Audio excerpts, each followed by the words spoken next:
یعنی بس بیام دیگه باز این زمین رو خودی کش کردیم که 10000 دونه 8000 دونه اینجا کش کردیم.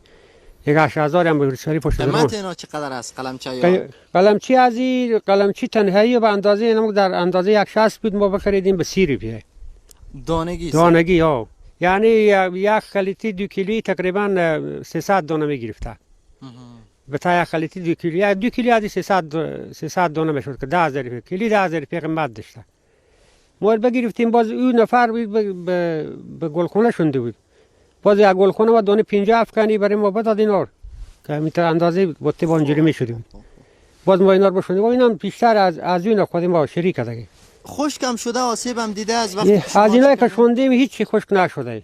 هیچی خشک نشده نه. هیچی. نه همین تو خطایی که از گلخونه داشته. او خطایی که گلخونه که دانه که بردید خوش شد و دیم که خوش شد. تقریبا 100 200 تا خوش بشو که گلخونه بیاردیدم.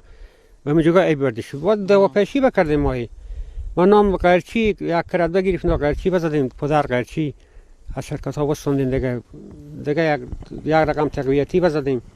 دیگه شوری چیز دادیم برای از اینا. شوری سیاه دادیم دی پی. شوری دی پی دادیم.